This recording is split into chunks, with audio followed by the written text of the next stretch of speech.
طریقے سے انہوں نے مسلمان بچوں کی برین واشی کی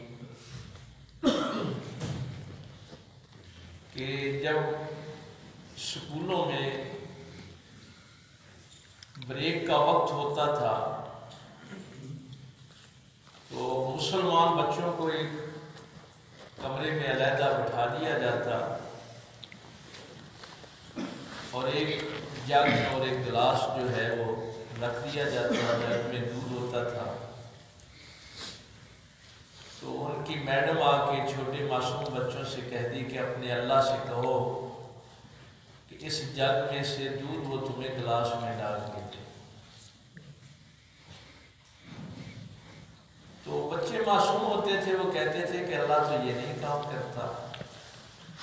تو پھر وہ بچوں سے یہ سوال کرتے ان کے اساتذہ کہ جو اللہ تمہیں گلاس میں دودھ نہیں ڈال کے دے سکتا اس اللہ کو کیوں مانتے ہو؟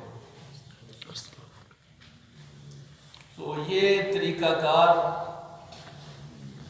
کافی دیر سے، اس کے بعد میں نے آپ کو حضرت عثمان غنی کے دور کی بھی ایک بات بتائی تھی۔ تو یہ آہستہ آہستہ مسلمانوں میں بھی یہ باتیں آنا شروع ہو گئی کہ پہلے یہ کہا گیا کہ اگر آپ صلیبی جنگوں کو پڑھیں نا تو سلطان صلاح الدین ایوبی کو بھی رچرڈ نے یہی کہا تھا کہ اپنے نبی کو مدد کے لیے بلا لو۔ یہ کفار کی طرف سے سوالات اٹھتے تھے کہ اگر تمہارا نبی کچھ کر سکتا ہوتا تو اپنے چچا کو نہ بچا لیتا غزوہ احد میں، اور جب یہاں تک وہ کسی کا ذہن تیار کر لیتے تو اگلا سوال پھر یہ کرتے کہ اللہ تعالیٰ نبی پاک کے دندان مبارک شہید ہوئے تو اللہ نے کیوں نہیں بچا لیا؟ یہ جو توہین ولیوں اور نبیوں سے شروع ہوتی ہے وہ بالآخر توحید تک پہنچتی ہے، اور ہم اپنے مسالک کو پروموٹ کرنے کے لیے سمجھتے ہیں کہ ہم نے بڑی تقریر کر دی اور اپنے فرقے کے لیے بڑا کمال کا کام کر دیا، اور ہمیں یہ احساس نہیں ہوتا کہ اس کا الٹیمیٹ نتیجہ جو ہے وہ خدائے ذوالجلال تک لوگ پھر سوالات اٹھائیں گے۔ یہ سارا معاملہ جو فتنہ اور فساد کا ہوتا ہے، آج کل چونکہ ہم اس پہ ریسرچ کر رہے ہیں، دیکھ رہے ہیں کہ کیسے کیسے کفار نے، یہ صحابہ کے دور سے ساری تفصیل میں نے پچھلے جمعے آپ کے سامنے رکھی تھی۔ اصل میں ہوتا یہ ہے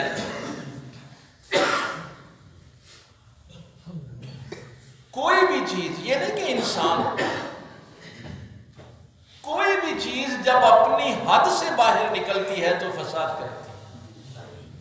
قانون ذہن میں رکھنا، اگر دریا یہ سوچ لے کہ میں اپنے کناروں سے باہر ذرا جھانک کے دیکھوں کیا ہے، تو اب جب وہ کناروں سے اپنی حد سے باہر نکلے گا تو فساد کرے گا۔ سمندر اگر اپنے حدود سے باہر نکلے گا تو طوفان برپا کر دے گا۔ یہ آپ کی لائٹیں جل رہی ہیں، اسپیکر چل رہا ہے، اگر 220 سے زیادہ معاملہ ہو گیا تو یہ جلا کے رکھ دے۔ اسی طرح انسان بھی جب اپنی حد سے باہر نکلتا ہے تو فساد کرتا ہے۔ یہ بنیادی نسخہ ہے، بنیادی قانون ہے، اور جسے آپ تربیت کہتے ہیں نا، آج کل یہ بڑا شور و غل ہے کہ ہمارے معاشرے کے پاس علم تو ہے تربیت نہیں ہے، تعلیم تو ہے تربیت نہیں ہے۔ یہ ہر جگہ یہی رونا رویا جاتا ہے، ہم تو جہاں جاتے ہیں پروفیسر بھی یہی کہتے ہیں، ڈاکٹر بھی یہی کہتے ہیں، ہماری قوم جو ہے جس کی تربیت نہیں ہو رہی۔ اور میں جب ان سے پوچھتا ہوں کہ تربیت کہتے کسے ہیں تو پتہ ہی نہیں ہوتا۔ بھئی تربیت کسی مٹیریلسٹک چیز کا نام تو نہیں ہے نا کہ آپ دکھا دیں کہ یہ تربیت ہے۔ تربیت کی بھی ڈیفینیشن یہی ہے کہ اگر کوئی انسان اپنی حدوں کو پہچانتا ہے تو وہ تربیت والا ہے. بے شک بے شک. اس کو پتا ہو کہ یہ ماں باپ کی حد ہے، یہ کراس نہیں ہونی، یہ استاد کی حد ہے، یہ بڑے بھائی کی حد ہے. اور جب آپ حد کراس کرتے ہیں تو فساد برپا کرتے ہیں. کسی بھی لیول پہ ہو، فساد اسی وقت ہی ہوتا ہے جب آپ حد کا خیال نہیں رکھتے.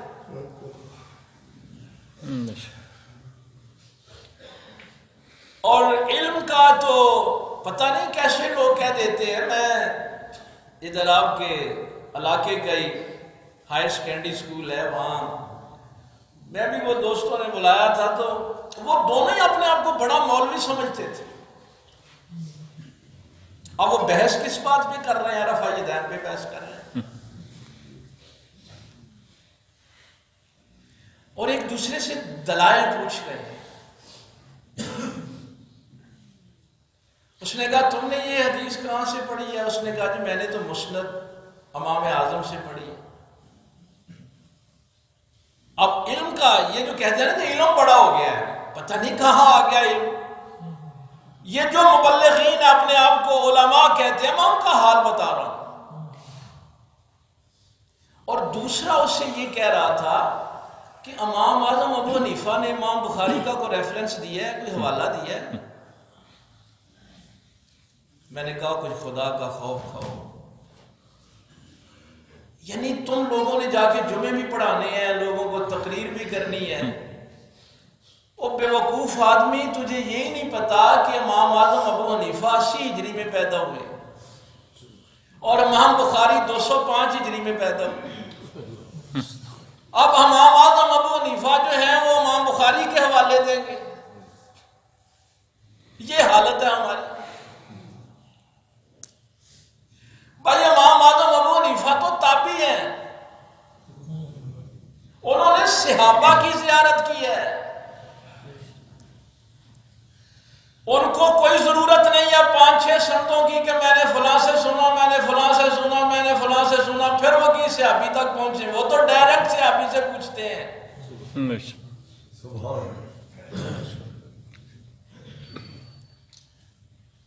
اب جو بندہ پیدا ہی 200 سال بعد ہوا ہے، اب امام اعظم ابو حنیفہ جو 200 سال بعد پیدا ہوگا اس سے ریفرنس پوچھیں گے. یہ جہالت کا عالم ہے. بس وہ ایک ذہن میں ہے نا، میں نے تو وہ بات مان لیا جو امام بخاری نے لکھی ہے. اس کو پتہ ہی نہیں کہ امام بخاری سے پہلے بھی لوگ پیدا ہوئے. لیکن ایک بات میں نے جو مسند امام اعظم میں پڑھی، اللہ علیہ کیا دور تھا، کیا وقت تھا. امام پاک چونکہ کوفہ کے رہنے والے تھے، آپ علم حدیث کے لیے مکہ پاک گئے اور مکہ پاک میں ان دنوں جو سب سے بڑی مجلس تھی جہاں سے لوگ علم حدیث حاصل کرتے تھے، وہ عطا بن ابی رباح کی مجلس تھی. یہ تابعی ہیں اور ان کا مقام یہ تھا کہ انہوں نے چونکہ حضرت عبداللہ ابن عمر سے بھی تعلیم حاصل کی تھی، عبداللہ ابن زبیر سے بھی تعلیم حاصل کی تھی، حضرت اسامہ سے بھی، حضرت ابو ہریرہ سے بھی. اب میں یہ پڑھ کے حیران ہوا کہ حج کے موقع پہ خلیفہ وقت کی طرف سے یہ منادی ہوتی تھی. چونکہ مختلف جگہوں سے مسلمان حج کے لیے آتے تھے، عالم اسلام اکٹھا ہوا ہوتا تھا، لوگ پھر وہاں مسئلے مسائل بھی پوچھتے تھے. تو حکم یہ ہوتا تھا کہ عطا بن ابی رباح کے علاوہ کوئی بندہ فتویٰ نہ دے. حضرت عبداللہ ابن عمر رضی اللہ تعالیٰ عنہ کا بھی یہ قول وہاں لکھا ہوا ہے کہ آپ سے جب کوئی مسئلہ پوچھتا تو آپ فرماتے کہ عطا بن ابی رباح جو موجود ہے مجھ سے مسئلہ کیوں پوچھتے ہو.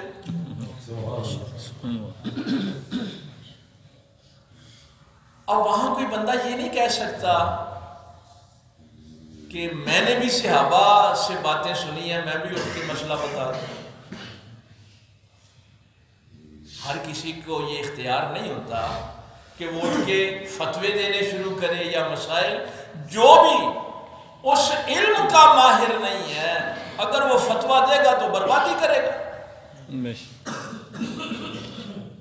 بھائی وہ اصول و مبادی نہیں جانتا، ایک بندہ اصول تفسیر ہی نہیں جانتا۔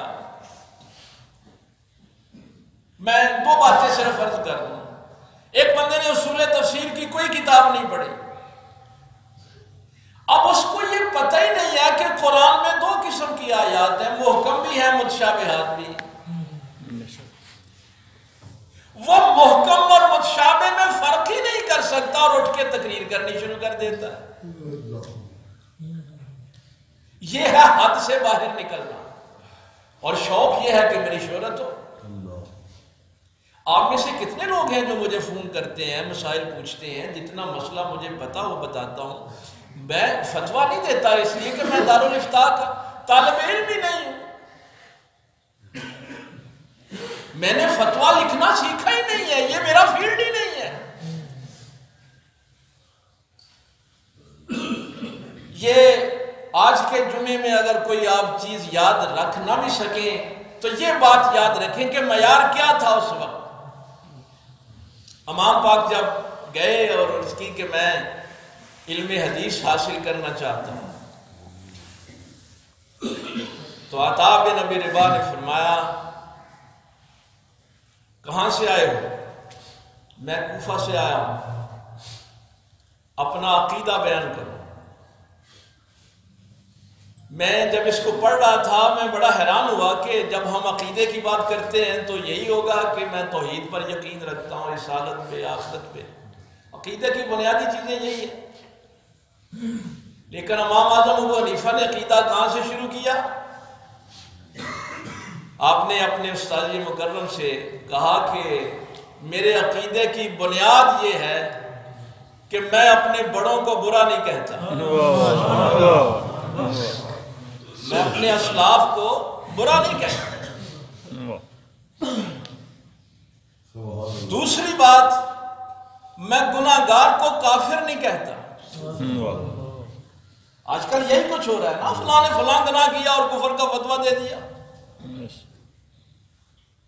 کہا میں گناہگار کو کافر نہیں کہتا۔ اور تیسری بات یہ ہے کہ میں قضاء و قدر پر یقین رکھتا ہوں۔ استاد نے آگے بڑھ کے ماتھا چوما، سینے سے لگایا، کہا تمہیں عام شاگردوں میں نہیں پڑھاؤں گا، تمہیں علیحدہ پڑھایا۔ سبحان اللہ۔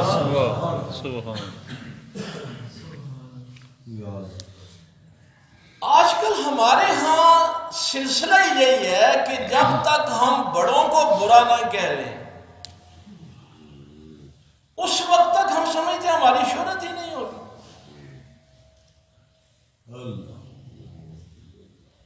اچھا، آپ یہ سن کے حیران ہو رہے ہوں گے کہ یہ عقیدے کی بنیادی چیزیں کیوں بیان کی؟ وہ دور تھوڑا سا اپنے ذہن میں رکھیں۔ ہوا یہ تھا کہ اس دور میں یہ خارجی، رافضی، یہ قدریہ فرقہ، جبریہ فرقہ یہ عروج پر تھے۔ عطا بن ابی رباح نے اس لیے یہ عقیدہ پوچھا تھا۔ اب نبی پاک صلی اللہ علیہ وسلم تو اپنے ہاتھ سے قرآن لکھ کے نہیں دیا، نہ نبی پاک صلی اللہ علیہ وسلم نے حدیث ہی اپنے ہاتھ سے کوئی کتاب لکھ کے دی ہے کہ یہ میں نے لکھ دی ہے بس۔ قرآن بھی چونکہ صحابہ نے لکھا تھا اور حدیث بھی صحابہ نے لکھی تھی،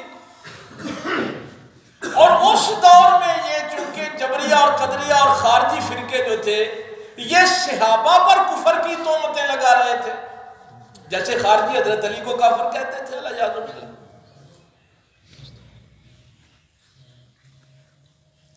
حضرت عثمان غنی پر کفر کے فتوے لگاتے تھے۔ تو وہ فرقے چونکہ صحابہ کو غلط کہتے تھے تو امام اعظم ابو حنیفہ نے اپنے طالب علمی کے دور میں اپنے استاد سے کہا کہ میں پڑھنے ضرور آیا ہوں لیکن عقیدہ یہ یہ ہے کہ میرے بڑے غلط نہیں تھے، اس لیے کہ اگر میں نے اپنے اسلاف کو برا کہہ دیا تو پھر کفار ڈائریکٹ یہ کہیں گے کہ اس کا مطلب ہے یہ حدیث بھی غلط لکھی گئی، قرآن بھی غلط لکھا گیا۔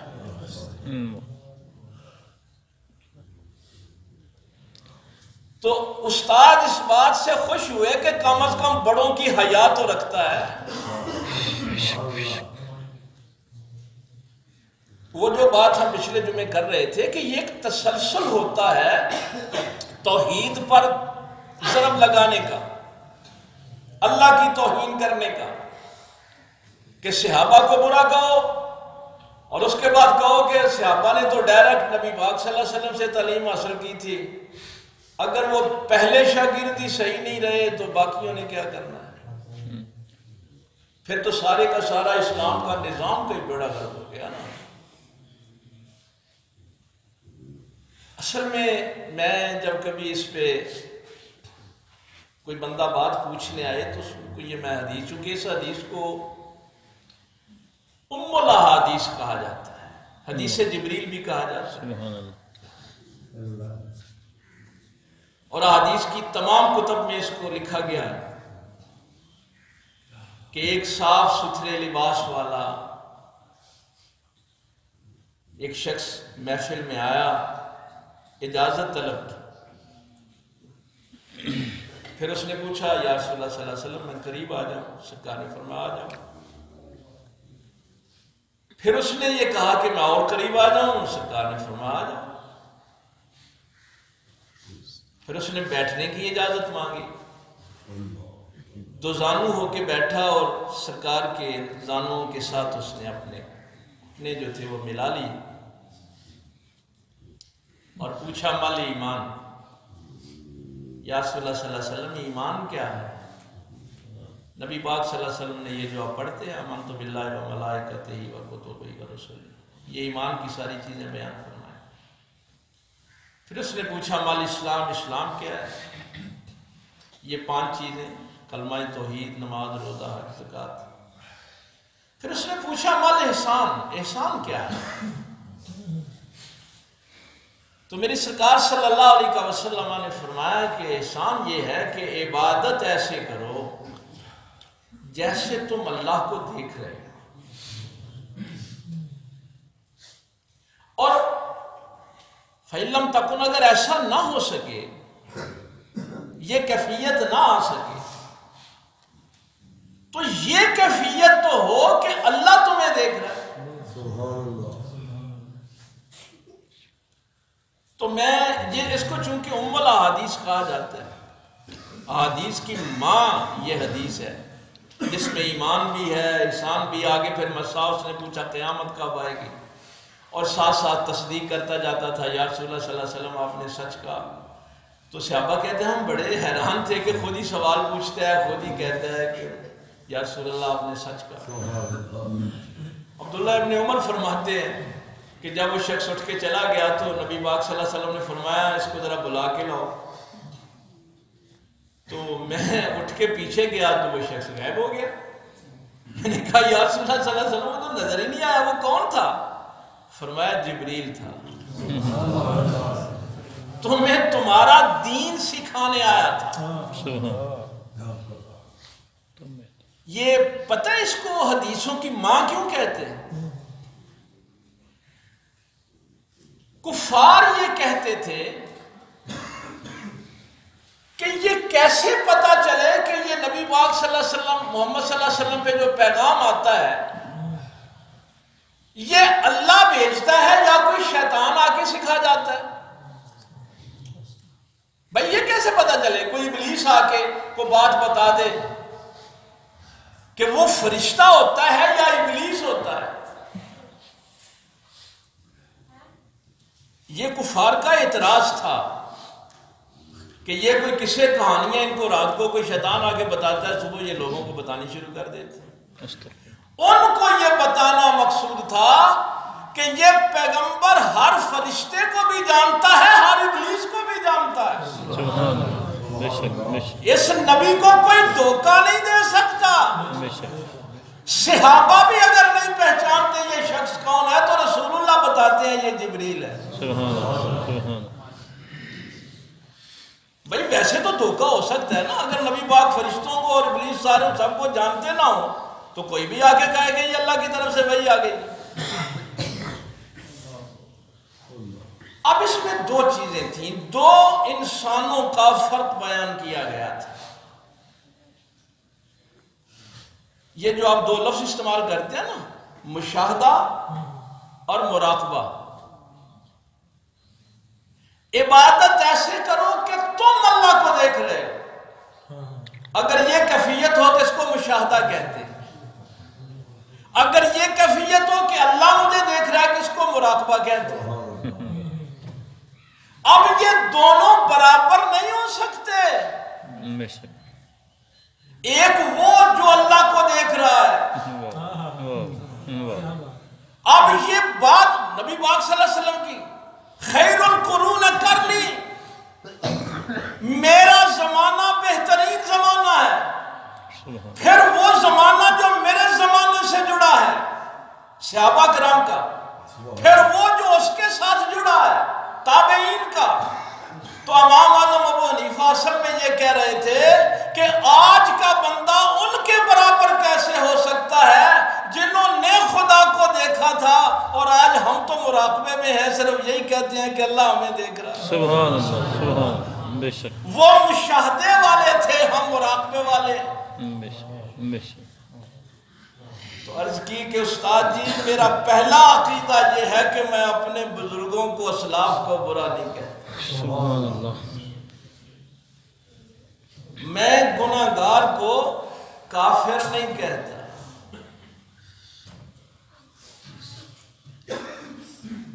اس کی آج میں کئی لوگوں سے جب یہ بات کرتا ہوں سمجھ ہی نہیں ہے. تو میرے فرقے نو نہیں منیا تے ٹھیک ہے. میں نے ایک جگہ یہ علماء اکٹھے ہوئے تھے, مولوی, ان سے میں نے کہا تم تربیت کسے کہتے ہیں؟ تمہارے ہاں تو تربیت یہ ہے کہ اگر کوئی اہل حدیثوں کے مدرسے میں آیا اور وہ اپنے سارے کو اچھا کہے باقی سب کو برا کہے تو تم کہتے ہو تربیت ہو گئی. یہی تربیت ہے نا تمہاری. تو وہ بریلویوں کے پاس آئے گا, بریلوی کہیں گے نہیں ہمارے مولوی ٹھیک ہیں, باقی سارے جھوٹے ہیں, کافر ہیں. انہوں نے بلے بلے بھائی اس مدرسے میں بڑی تربیت ہوندی. جو بندی بھی یہی کہیں گے.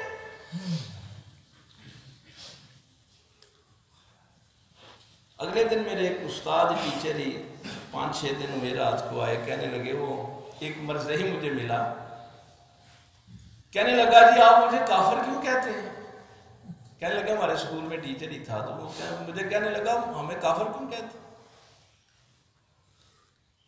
تو میں نے اس سے کہا کہ یہ باتیں جو ختم نبوت کے حوالے سے ہیں اس وجہ سے. اس نے کہا جب ہمارا اور تمہارا کلمہ ایک ہے, ہم بھی لا الہ الا اللہ محمد رسول اللہ پڑھتے ہیں, تم بھی لا الہ الا اللہ محمد رسول اللہ پڑھتے ہیں, جب کلمہ ایک ہے تو پھر ہمیں کافر کیوں کہتے ہیں؟ وہ کہہ رہے تھے جی میں ظاہرہ پریشان ہو گیا. میں نے کہا یہ بات کیا کر رہا ہے؟ تو میرے پاس آئے, میں نے ان سے کہا کہ ظاہر ہے وہ لمبی چوڑی علمی بحث تو ہر کسی کے بس کی بات نہیں ہوتی.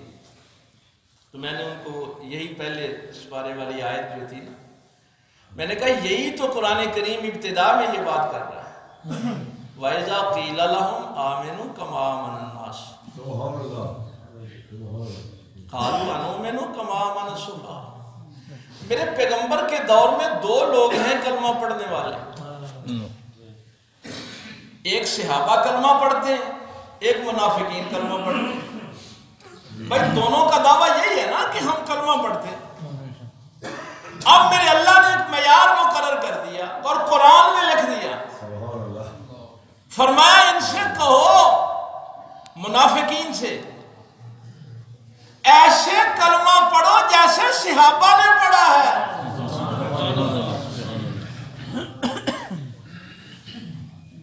اگر صحابہ کی طرح کلمہ نہیں پڑھو گے تو تمہارا کلمہ قبول نہیں کیا جائے گا. یہ دعوت اس وقت بھی ہوا تھا. اور انہوں نے آگے سے جو بات کہی, قالوا انؤمن كما آمن السفهاء, انہوں نے کہا کیا ہم ان بے وقوفوں کی طرح ایمان لائیں جو گھر کا سارا مال و متاع جو ہے وہ قربان کر دیتے ہیں نبی کی ذات میں، ان کو پتہ نہیں کہ بچے بھوکے مر جائیں گے،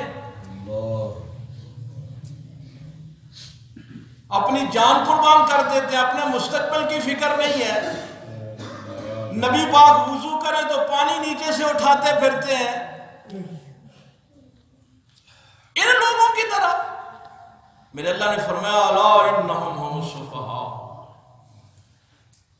میرے نبی کے صحابہ بے وقوف نہیں، بے وقوف تم ہو، تمہیں علم نہیں ہے اس بات کا۔ تو میرا اللہ ہر کسی کا کلمہ قبول نہیں کرتا۔ اب یہ جو ہر کوئی دوسرے کو برا کہہ کے کہہ رہا ہے کہ ہم تربیت کر رہے ہیں، وہ امام اعظم ابو حنیفہ سے پوچھے کہ جو بڑوں کو برا کہے وہ ایمان والا نہیں ہوتا۔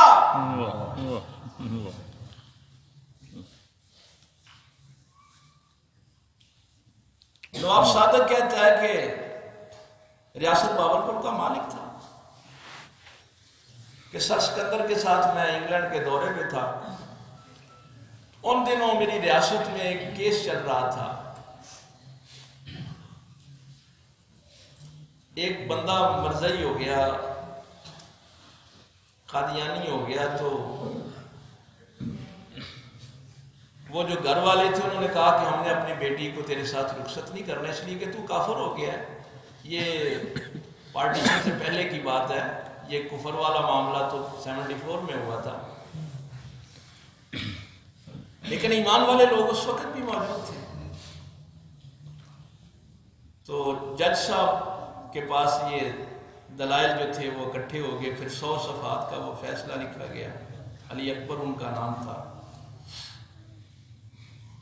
تو نواب صادق صاحب کی ریاست جو تھی وہ داؤ پہ لگ گئی۔ انگریزوں نے کہا کہ اگر یہ فیصلہ ہوا نا تو تجھ سے تیری ریاست چھین لیں گے۔ اب وہ بندہ جو تھا وہ بضد تھا کہ اس نے چونکہ نبی پاک کی ختم نبوت کا انکار کیا ہے تو یہ کافر ہو گیا، میں اپنی بیٹی اس کے ساتھ رخصت نہیں کر سکتا، عورت کسی کافر کے نکاح میں تو رہ ہی نہیں سکتی۔ نواب صاحب نے کہا کہ اس طرح تو پھر ظاہر ہے بہت سے لوگوں کے نکاح جو ہیں وہ فاسد ہوں گے، یہ بڑا لمبا معاملہ ہے، تو اس لیے اس کو عدالت میں لے گئے۔ تو نواب صادق کہتے ہیں کہ سر سکندر حیات نے اس سفر میں مجھے یہ کہا، اس نے کہا نواب صاحب ہم انگریزوں کے کتے نہلانے والے لوگ ہیں، یہ ہماری سرداریاں ہماری نوابیاں تو دکھاوے کی ہیں، اصل تو پیچھے حکومت انگریز ہی کر رہا ہے، ان کے رحم و کرم پہ ہم چل رہے ہیں، لیکن اب اگر تجھ سے ریاست چھن بھی جائے تو دے دینا ریاست انگریزوں کو، لیکن محبت رسول پہ داغ نہ آنے۔ اگر یہی چیز چھن گئی تو باقی کیا ہمارے پاس رہ جائے؟ یہی تو سرمایہ ہے نا ایک مسلمان کے پاس، لیکن ہم نے اس کو بھی بڑا ارزاں فروخت کر دیا۔ اب تو یہاں تک بات آ گئی ہے کہ میں اگر نبی پاک پہ درود پڑھ رہا ہوں تو میرا ٹھیک ہے، دوسرا جو پڑھ رہا ہے وہ غلط ہے۔ اب تو یہاں تک بات آ گئی۔ خدا کے لیے اس کو تربیت نہیں کہتے، احترام کرنا ہے تو تمام بزرگوں کا کرنا، تمام بڑوں کا کرنا ہے، ورنہ یہ چیز پھر رکتی نہیں ہے، پھر توحید تک جاتی ہے۔ اللہ تو فرمایا کہ میں گناہگار کو کافر نہیں کہتا، یہ میں قانون آپ کو، چونکہ یہ عقائد کی تمام کتب میں لکھا ہوا ہے، ہمارے مدرسوں میں عقائد نصفیہ پڑھائی جاتی ہے کتاب، عقائد کی ساری کتابوں میں لکھا ہے کہ سب سے مشکل کام کسی کو دائرہ اسلام سے خارج کرنا، اور ہم مفت میں فتوے بانٹ رہے ہیں کہ فلاں نے میرے مولوی کو نہیں مانا تو وہ کافر ہے، فلاں میرے فرقے کو نہیں مانتا تو کافر ہے، فلاں کافر ہو گیا، فلاں کافر ہو گیا۔ تو امام پاک کا بنیادی عقیدہ یہ تھا کہ میں گناہگار کو گناہگار کہتا ہوں، گناہگار کو کافر نہیں کہتا۔ گناہ تو کسی سے بھی ہو سکتا ہے نا، صحابہ کو بھی سزائیں ہوئی ہیں، ہاتھ کاٹے گئے ہیں، رجم کیا گیا ہے،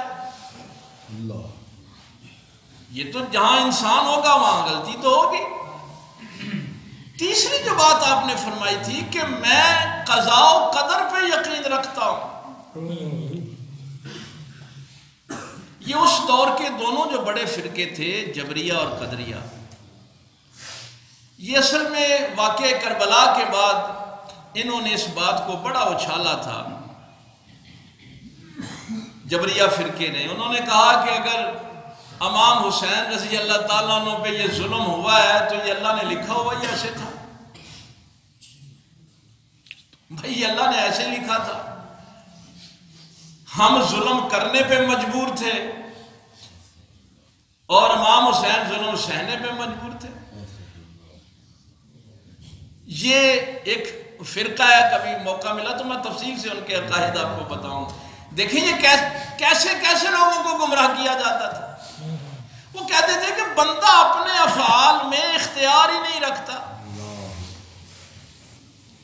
جو کچھ ہوتا ہے چونکہ اللہ کی مرضی سے ہوتا ہے۔ اس قسم کے عقائد، تو وہ قضاء و قدر کے جو اس وقت معاملات تھے، یہ جو فرقے تھے، ان کے عقائد کے متعلق آپ نے فرمایا تھا کہ میں اللہ کی قضاء و قدر پر یقین رکھتا ہوں، میں یہ جو فرقے قضاء و قدر بیان کرتے ہیں اس پہ یقین نہیں رکھتا۔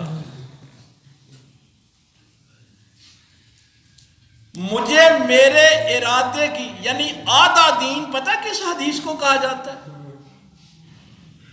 آدھا دین، انما الاعمال بالنیات، سبحان اللہ، اس حدیث کو آدھا دین کہا جاتا ہے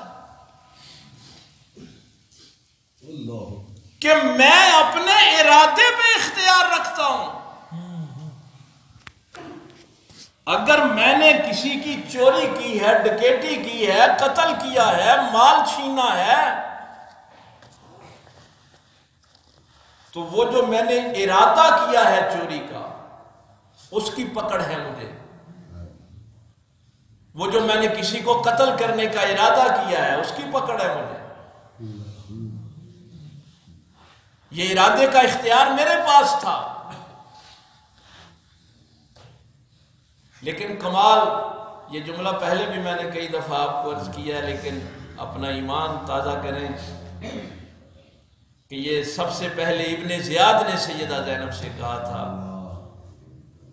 کہ زینب تو نے اپنے عمر کو کیسا پایا؟ یہ جو کچھ تمہارے ساتھ ہوا ہے یہ امر خداوندی تھا۔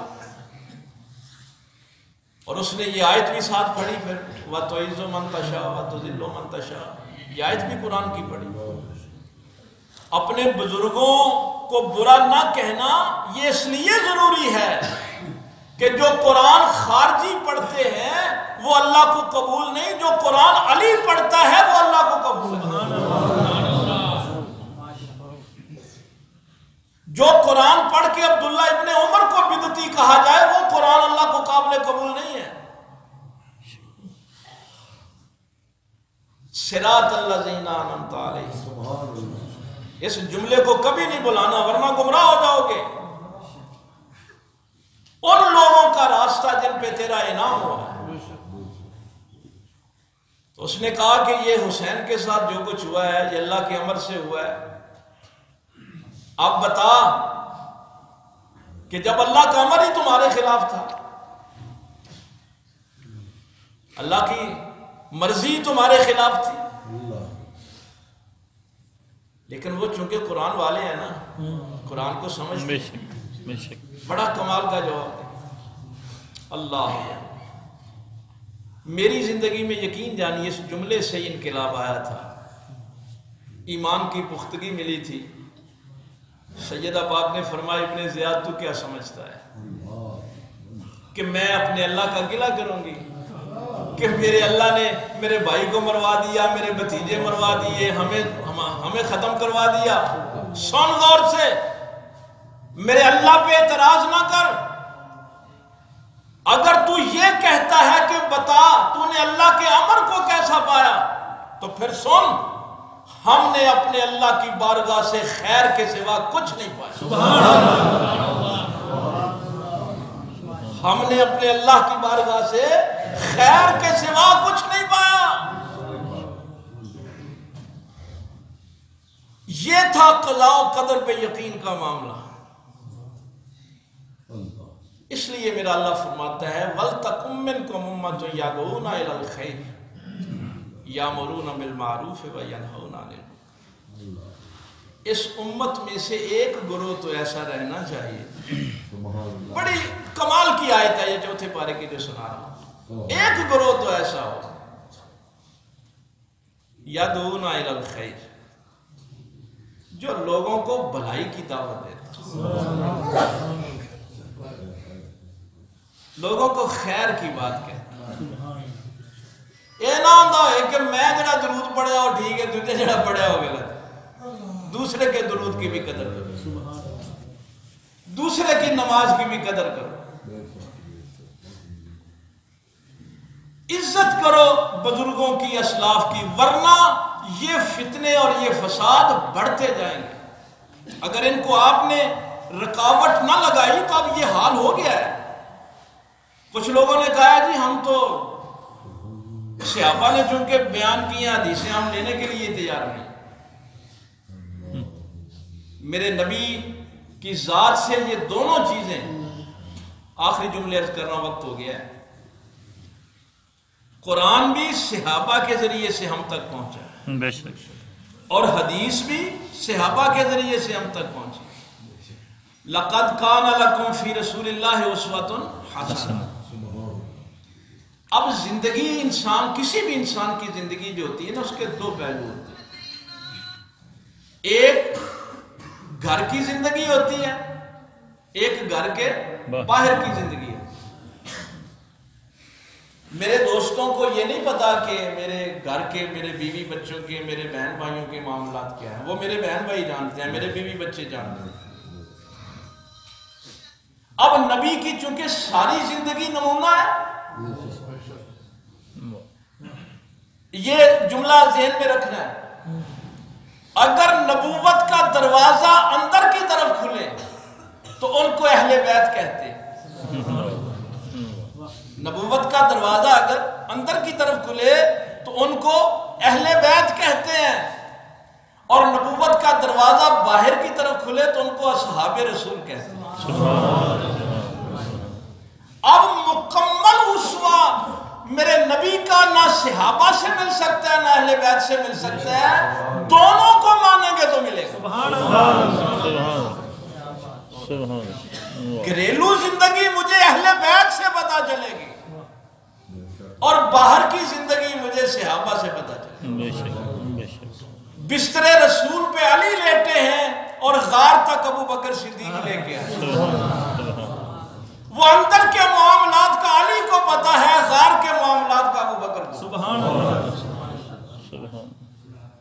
اب ان دونوں میں سے کسی ایک کا بھی دامن چھوڑیں گے تو آپ نبی کے اسوہ کو نہیں پا سکتے۔ ان دونوں کا دامن پکڑ کے رکھنا ہے۔ اللہ تعالیٰ عمل کی توفیق دے۔